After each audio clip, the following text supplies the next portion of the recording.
Before we get started today, my friends, check the link below. A great link for you to check out, help support the show. And you should also check out socialbee.io for all your social media posting needs. You can post on TikTok, Facebook, Twitter, LinkedIn, Instagram, Pinterest, and Google My Business. It has Unsplash, Giftly, Kavana integrations. You can structure your content to fit categories, connect RSS feeds, customize posts individually or just post them all at once, automatically generate hashtags, recycle posts, schedule posts, have multiple people working for you on it, and also analyze the performance of your links using link shorteners. Check out socialbee.io. I use them, and you should too. Okay, my friends, let's get started with this week's Saturday Report. Now broadcasting from his hidden bunker and fully stocked bar, it is the Saturday Report with Colt Sebastian Taylor. Thank you and welcome once again, my friends, to the Saturday Report with me, Colt Sebastian Taylor, adventurer, entrepreneur, and amateur jury foreman. And welcome to AWSM Radio, an independent digital-only radio station that plays today's best music, old school classics, along with a rotating cast of all-star DJs. AWSM Radio focuses on mainstream artists, independent artists, along with a variety of interesting talking music shows throughout the day. All we do is entertain, inspire, and inform. And my friends, I want to engage with you. I want you to be part of the conversation. So, you can find me on the Twitter, on the Instagram, on the Facebook, on the Counter Social at Colt S. Taylor. I occasionally, from time to time, although I've been very busy lately, it does take a bit of setup to get it set up, but I do occasionally broadcast live on Twitch at twitch.tv/ColtSTaylor. I'm available for surprise engagement announcements at Cameo/ColtSTaylor. And finally, if you have missed the podcast, if you missed the show, the podcast version of the show is available at anchor.fm/Colt S. Taylor. Also on YouTube/Colt S. Taylor. I hear they're doing podcasts soon on there, so I might put that show on there as well. All right, my friends, let's get started with this week's Saturday Report. First up this week, we go to South Kakalaki, South Carolina, where, I do a lot of stories on here on the Saturday Report with Colt Sebastian Taylor on AWSM Radio. And I do cover some interesting crimes, but I think this might be one of the first stories I went from start to finish in terms of talking about. Because this is about in the South Carolina murder trial of Alex Murdaugh in South Carolina. Well-known lawyer in South Carolina. Has a law firm with his name on it. His father was a judge. His grandfather was a judge. Just basically a well-known legal name in South Kakalaki, was convicted of murder this late night Thursday of killing his wife and his son.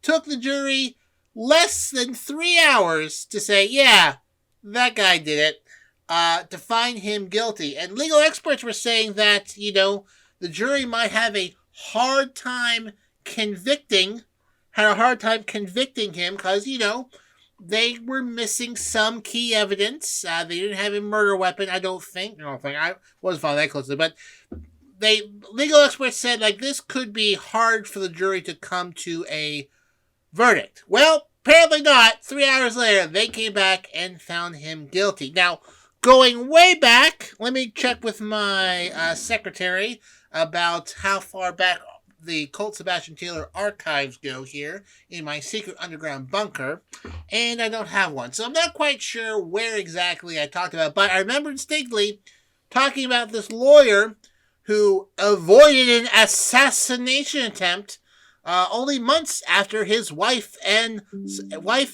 son were killed in a mysterious situations. And now someone's coming after him. Who's gunning after this family? Then it was like, did he set this up? And then it was like, someone else has died on that property. And then it was like, his son's accused of killing someone on a boat, like manslaughter. And then, oh boy, he stole millions of dollars from clients. So, yeah, it is. They'll make this into a movie, I'm sure. I'm available for the Pennsylvania-based online digital radio host. So basically, what happened, according to the prosecution, the motive behind this was that he had been stealing millions of dollars, which he said he had been using to fuel a painkiller pill habit, that he was doing 50 pain pills a day, and it was just burning through money. And so that's why he was stealing money, stealing stuff. Well, apparently on the morning of June 7th, 2021, and this was hours before his wife and son were found dead, the chief financial officer of the law firm said, hey, there's money missing, and it looks like you're the person who's responsible for it. So, we need to figure this out, buddy. And hours later, found dead. And so the law office is like, oh my goodness. His wife and son have been killed. We can't. We'll figure this out a few months later once you have things under control. And then it was like, try to kill him. Someone tried to kill him. Must be a hitman. Wait a second. That doesn't make any sense. Huh? So they're thinking that he first was stealing millions of dollars, and to buy himself more time, hey, killed his wife and son. Also, he was facing a lawsuit. The family of Mallory Beach was a 19-year-old who was killed in February 2019 on a boat owned by Murdaugh and allegedly driven by Paul and crashed. And the civil case for that was going to be June 10th, 2021, 3 days later. So, June 7th, oh boy, I got this lawsuit coming up. Oh boy, I've stolen $1 million. How can I possibly delay these trials? Murder! So, those things came together, and then he killed his wife and Paul, too. He killed both of them. So, I guess that would solve the civil lawsuit, I suppose. They were both killed with a shotgun. Shotguns that were unaccounted for afterwards. He didn't know where they went. Go figure. And then there was lots of videos showing opportunity that he had the opportunity to do these things. There's something about a kennel and dogs. And once you know it, they had video, and they were able to place him in certain places, giving him enough time to do these murders. And, it took the jury less than 3 hours to bring back a guilty verdict. So, he's going to be spending probably at least 30 plus years in jail. He's 55, so he's probably never getting out again. I'm sure things will be appealed, but, this seems like this was a pretty firm case. And there's still millions of dollars out there that are missing that he stole. The family's still suing him, the girl that died, because he owned the boat. So, yeah. So they're out of there. They're out of there. So apparently, sentencing is going to be on Friday, I guess, at 9:30. So if you're hearing this now on Saturday, sentencing is going to be on Friday. Or I don't know how long that takes. I'm not going to follow that closely. I'll let you know next week. But anyways, Alex Murdaugh, once well-known lawyer, going to jail. Apparently delaying the trial, delaying his financial trial and the civil lawsuit. That was June 2021. Almost bought him 2 years, but I did buy him 30 years in jail, apparently. So, boy howdy. That was a weird case. in South Kakalaki. We now change gears and go to music news. The Weeknd, who played last year's Super Bowl, or the year before, I don't know, a recent Super Bowl, set a Spotify listening record here. I'm sure that we play The Weeknd on AWSM radio. I'm sure Rox does all the time. 100 million monthly listeners, according to the service. The first artist to hit 100 million monthly listeners. That's like all time, not throughout the year. Every month, 100 million different listeners. Pretty amazing. The Weeknd is already Spotify's most played song of all time, "Blinding Lights," which has 3.4 billion plays of all time. Crazy. His latest accolade comes a few days after he dropped a new remix of "Die For You" with Ariana Grande. There's a very popular one. The 2016 track has enjoyed very popular on TikTok as one of those viral things that they do.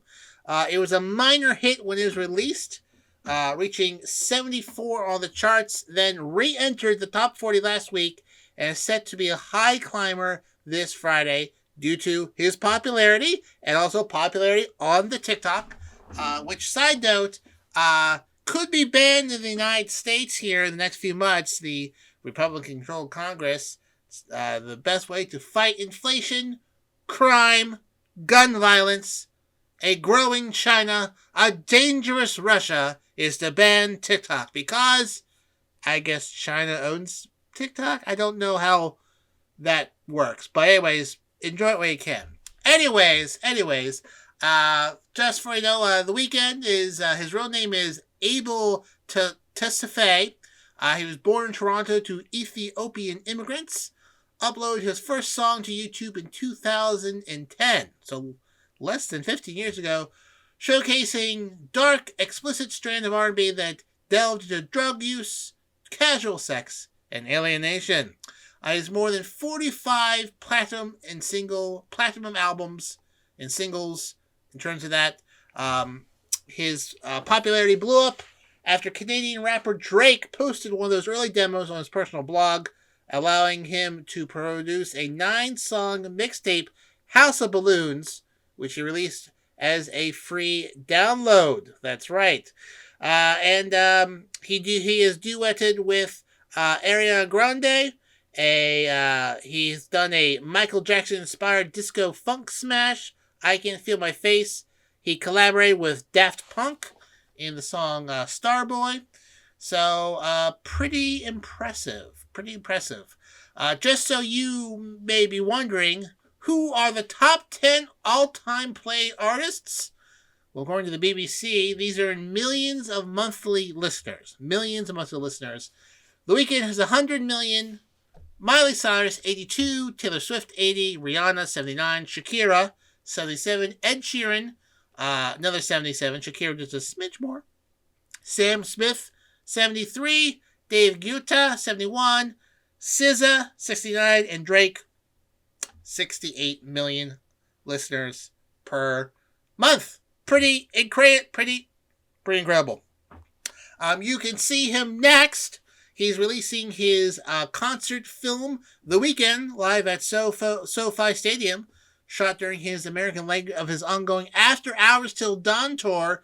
And then he is going to be in a TV drama. He's going to star in a TV drama called The Idol, created by Euphoria's Sam Levinson. The show, quote, is set to follow the story of a self-help guru and leader of modern-day cult who develops a complicated relationship with an up-and-coming pop idol. Interesting. It's supposed to be coming in October. Has an all-star cast that includes Lily Rose Depp, Troye Sivan, Schitt's Creek star Dan Levy. Ooh, I love him. Blackpink singer Genie, and The Simpsons Hank Azaria. That's a pretty good cast. So check out The Weeknd on TV, on Spotify, and of course here on AWSM radio.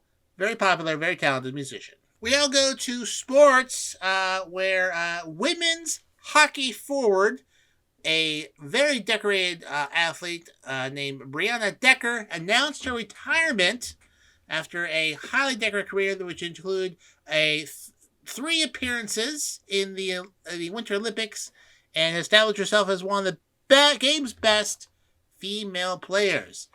She's only 31 years old, but, 3 times that's over 12 years, so, got there when she's like 18-ish.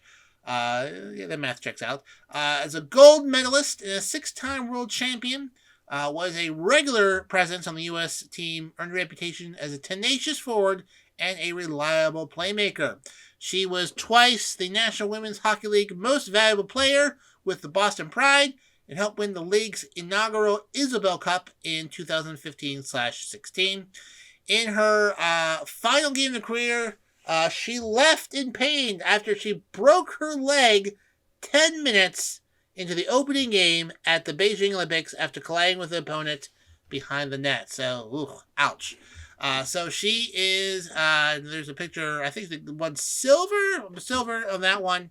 Yes, silver. And she had to go out she had to, like in a cast, broke her leg.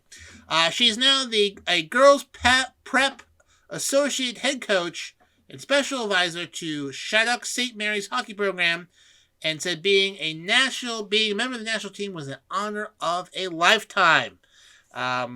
Playing hockey first started as a way to keep up with my brothers, but turned into a life's passion. I'm proud to have taken the ice with so many incredible teammates and thank them, my family and friends, for their unwavering support. Pat Keller, of the executive director of USA Hockey, said Brianna was a difference maker every time she stepped on the ice and won at every level of the game. While we'll miss watching her play, we look forward to her continued involvement in the sport and wish her the very best in the next chapter of her life. Just to give you some stats here, she recorded 170 points in 147 games representing the United States. She is also third in the U.S. history for career points at 68 at the Women's World Championship and fourth all-time in assists for 40. So congratulations, Brianna Decker, for bringing home Olympic medals. And at 31, you've got plenty of coaching to do. And congratulations on your retirement. Speaking of retirement, there's someone out there that will never retire. He can't stop. He won't stop. It's my pal DC. He is a DJ extraordinaire. And my friends, we have him here on AWSM Radio. He is our in-house DJ, and he mixes it up every Friday night at 9 p.m.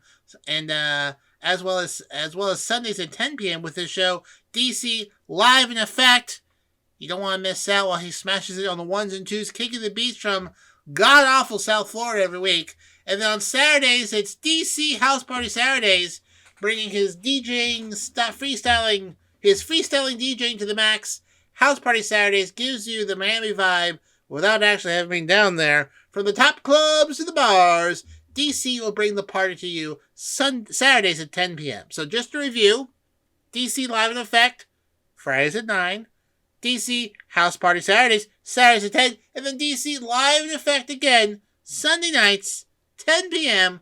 Only here, my friends, on AWSM Radio. Next up, folks, buckle up, because this might be a long segment here. Florida, America's armpit, the Hyundai Tucson of the 50 states. I have a problem with Florida. Lovely parks, lovely beaches, a little hot for my taste, but you know what? I have the problem with the folks running Florida. I am someone who you may think is far to the left. I'm really not. But I like consistency. I like equity. I like people not being completely full of burning, soiled baby diapers. And that is what Florida is, basically. Florida, as you may know, is run by future, probably GOP presidential candidate Ron DeSantis. And being a Republican, he, of course, wraps himself in the Constitution, wraps himself in the flag, wraps himself in religion to bring small government and values to his state, showing America how things should be run, showing leadership and protecting freedoms. I beg to differ. So we already know that he's pulling books off shelves, canceling AP African American Studies advanced placement courses, pulling them out of schools, pulling books out of libraries, making it easy for parents to pull material out of school districts. Things like that. So let me just, some more recent small government stuff that Ron DeSantis has done. He got into a tiff with Disney World about their opposition on the Don't Say Gay law that he did of, again, telling schools how they should run about their business, small government stuff. And so he took away their district, how they run their stuff. Walt Disney's pretty much been allowed to run their own business in there in Florida since they got built, which is why they have been so successful. They pay the most taxes in the state, but Ron DeSantis says they're not paying their fair share, so he's putting his own folks in there to run the district, so Disney is brought in line. So basically, if Disney does things that he doesn't like, the 5 folks he's handpicked to be there can make business difficult for Disney. Again, small government stuff.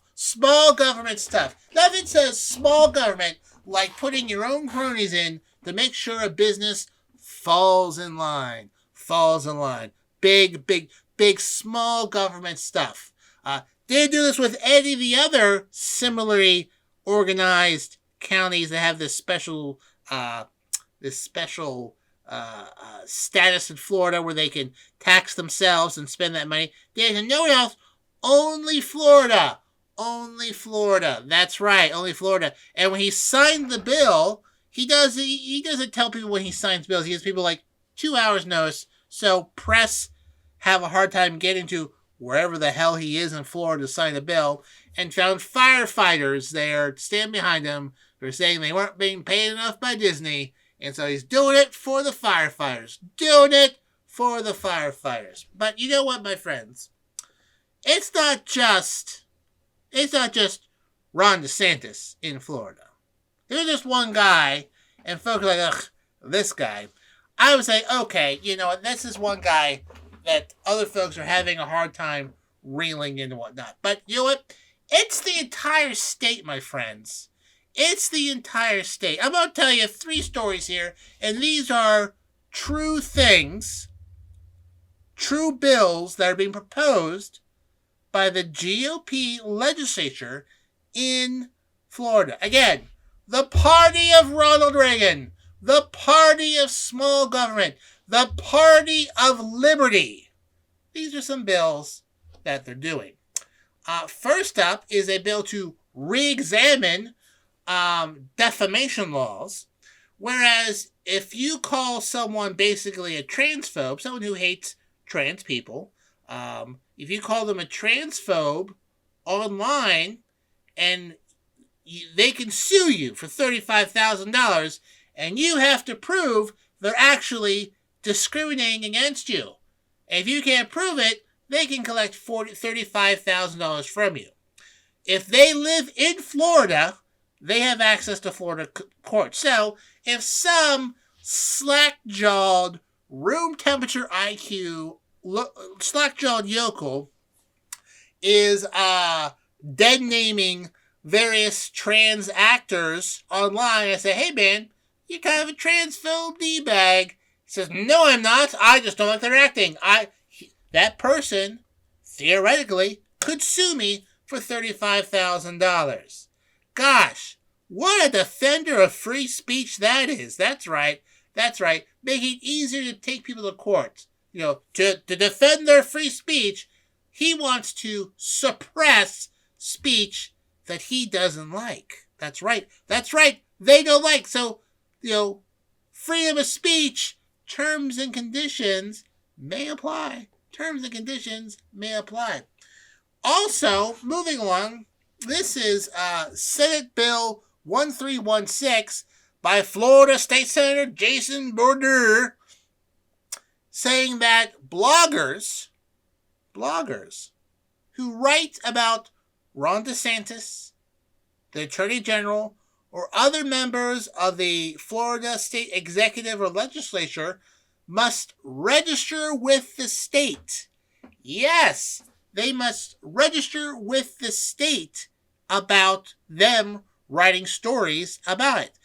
Quote, an article, story, or series of stories about the governor, lieutenant governor, cabinet officer, or any member of the legislature, and receives payment for doing so, must register with state offices within 5 days after publication in an article that mentions an elected state official. If another blog is added to a blog, the blogger then must require to submit a monthly report on the 10th of each month with the appropriate state office. They would not have to report stuff on months that they wouldn't put things on there. For blog posts that concern an elected member of the legislature or an officer of the executive branch, monthly reports must disclose the amount of compensation received for the coverage, rounded to the nearest $10. You don't say. So, if you're going to write a blog in Florida about the government, you need to tell the government how much you're being paid and let them know when you're writing stuff about them once a month. This doesn't apply to newspapers, however, or similar publications. Only bloggers. Boy, you know what? I don't know. Maybe this idea might have sounded better in the original German or Russian. I don't know. That's just me. But yeah, basically, listen. Just a state wants you to report to them to let them know you are writing about them. Also in a state that's re-examining defamation laws and can sue you for things that they think maybe you are saying that's wrong for up to $35,000. Yeah. The bastion of freedom, the Sunshine State, and this jag-off wants to be president? Are you kidding me? Finally, this one takes the cake, and I don't even know if this is a serious person. This can't be possibly a serious person. But Senator Bill Ingoglia sponsored the Ultimate Cancel Act. The Ultimate Cancel Act, eliminating all political parties that once used slavery as part of its platform.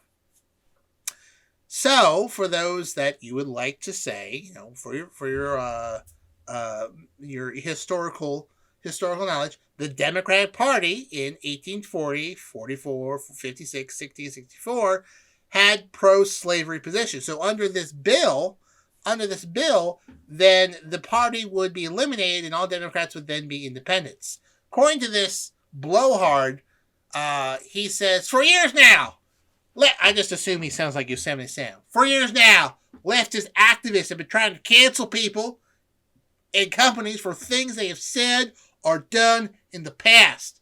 This includes the removal of statues and memorials and renaming buildings. Using this standard, it would be hypocritical not to cancel the Democrat Party for the same reason. Woo! I assume he's shooting in the legislature there. So, this is a immensely undemocratic, fascist bill. When I don't like to throw the word Nazi around too often. I find the word Nazi overused entirely too much. All right, not everyone is a Nazi. People are douchebags. They're jerks. They're asses. Not everyone's a Nazi. However, I would like to mention that when the Nazis took power in Germany throughout the Enabling Act, the first thing they did was ban political parties. Okay, so I mean, what? What? Also, as a side note, the GOP really needs to pick a lane here, all right? So they are upset that Democrats want to remove Civil War statues, right?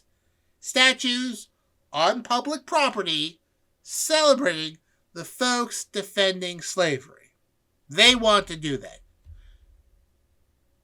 I don't know how you can say that's wrong. Also, you guys supported slavery in the 1800s. You gotta go, all right, listen. So either Democrats are big old pro-slavery, and so that means that they're statues, and they can move them down, or they're not. Pick a lane.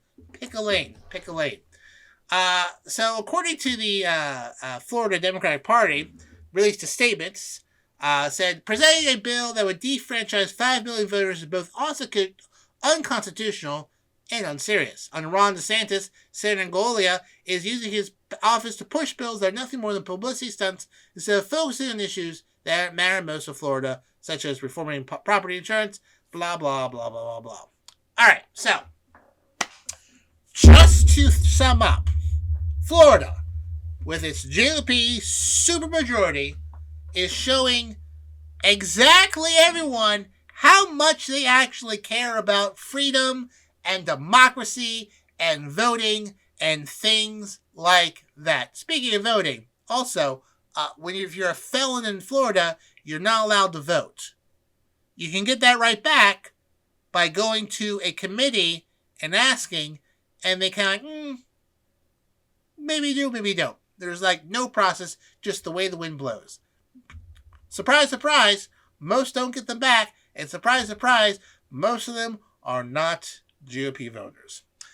Anyways, the bastion of freedom. This is exactly what a supermajority looks like. Can you imagine this countrywide? Pulling books out of libraries? Getting sued if you can't prove, calling someone something that hurts their feelings. Talk about ultimate snowflake. Getting sued? If I would have to register with, I'm talking about a government official right now. I would have to register with the state and let them know the 10th of this month that I'm talking about them probably. Okay, I'm not a blogger, but podcast, it's not that much of a jump. And then you can only vote for one party. I mean, come on. If you are okay with any of this, I'm talking to my right-wing friends. If you are like, it's not that bad, you are an unserious person. You are. You are a fake patriot. You do not respect the Constitution. You do not respect what you think is freedom and liberty. You are a hack. You're a hack who fell for a grifter. And you're an unserious person. Simple as that. No, I know friends and family members. Who, this is the best thing in the world. I don't talk to them. I have cut them from my life. Some realize it, some don't. I wasn't that chatty beforehand, but these things are not American. Okay? They're terrible things. If you don't point them out, if you don't say to someone, if someone says to you, boy, I tell you what, that Ron DeSantis, best governor in the country, if you don't say something, you are, by your silence, helping that. Someone says, oh boy, you know what, Ron DeSantis, best governor. Like, okay, well, he's making people register with the state if they talk about government officials. Well, that's great. Doesn't that sound a bit big government to you? Ooh. He's if you call someone a name online and can't prove it, you can be sued $35,000. I'll tell you what, those radical Antifa left, that'll get them. Well, I'm not, unless you can prove it. I can now sue you for $35,000. Oh gosh. So, anyways, let me get off my soapbox because that 16 minutes. That might be one of the longest rants. Outside of Hyundai Tucson, you sons, you bastards. I haven't forgotten about you, Hyundai Tucson. That's right. you're still number one on my list. It's Hyundai Tucson, Ron DeSantis, and 3 through 10. It depends what day of the week it is, but no, sorry, Hyundai Tucson, you're still number one. But you can buy your way off that list for $4,500. No, it's not blackmail. That's how much I had to pay to replace a transmission on a used car, a certified used car that was less than 2 years old. Ooh, Hyundai Tucson. I almost dislike Florida's Ron DeSantis as much as I dislike Hyundai Tucson. But Ron DeSantis doesn't owe me $4,500. He owes the country an apology, but does not owe me personally $4,500. All right. Woo! 17. All right, let's move on. That's almost half the episode talking about awful Florida. What I would rather spend half the show doing is hanging out with my friend Rox. I need to go to New York City, and Rox and I need to do sometime a 2-hour show together. Rox and Colt, one time only, drive time show, 5 p.m. to 7 p.m. We should figure that out. Anyways, until that happens, listen to the Rox sessions. It's the drive time show we have here on AWSM Radio, making sure that your evening commute home is fun, featuring the hottest music on the charts and some other surprises in between. My friend Rox will make it rock style, Monday, Tuesday, Wednesday, Thursday, and Friday, 5 p.m. to 7 p.m. Only here, my friends, on AWSM Radio. Move along, folks, to business. Shoe shining. That's right, shine shoes. Shoe shining. Has a long history in the United States, even since the 1860s. Various stories about a shoe shiner working his way up to wealth and whatnot. But it is quickly disappearing from many different places. So much so that Kiwi, which sells shoe polish, stopped selling polish in the UK because there just isn't any demand for it. But they're still selling it in the United States. The last time the census listed shoe shining as a discrete business was in 2007. And only 30 businesses were around when the last time they counted that in 2007. The shoe repair market has declined 23% over the last 10 years to $307 million. Shoe polish sales is down almost 30%, according to various studies and whatnot. Various shoe shiners are saying that before the pandemic, they would shine 80 to 100 shoes each workday during the pandemic, which blows my mind. Now they're 30 to 50 from Tuesday to Thursday, and even fewer on Monday and Fridays, mostly due to hybrid working, people working from home. According to one shoe shiner, until people come back to work, the problem will not be solved. And it's not good for landlords and the tenants also like us, so we're waiting. But eventually it'll go back to normal, we hope. We just don't know. But yeah, it is vanishing. Shoe shiners and shoe repairs, it's all going down. As well was like garment repair and handbag repair, all these sort of specialized services. Not really a thing anymore. In Grand Central Station, there were 6 rotating shoe shiners that was shining about 120 shoes a day. Now, apparently, there's only 3 who do 40 to 50, even on their best days. I personally have never had my shoes shine. I actually don't have shoes that require shine. I mean, I have nice shoes, but not so nice shoes that they require shine. I feel like it's an upper crust sort of business. Not really quite in my demographic, socio-economical demographic. But they're saying it is slowly beginning to come back. Shoe shiners are seeing an uptick in traffic and whatnot. But they're not at 100%. Some people think that some shoe shiners think it's not something that will go away completely. According to one shoe shiner, I think it's just a little luxury. People like to treat themselves, whether it's once a week or twice a week or, once every 2 weeks. It's just nice. Um, what else here? Also, people are saying that people come for a shoe shine, but they also come for a connection and conversation, and just for a place to relax and talk and be seen and feel some compassion. So, like barbers, I guess, barbers is another industry hit hard by pandemic. So are shoe signers. Shoe shiners. Boy, that's hard to say. Will I get a shoe shine soon? I need that fancy shoes. I don't have them. But if you do, support, my friend, your local shoe shiner. Speaking of support, you need to support our sports shows on here. That's right, Wednesday nights is the place to be.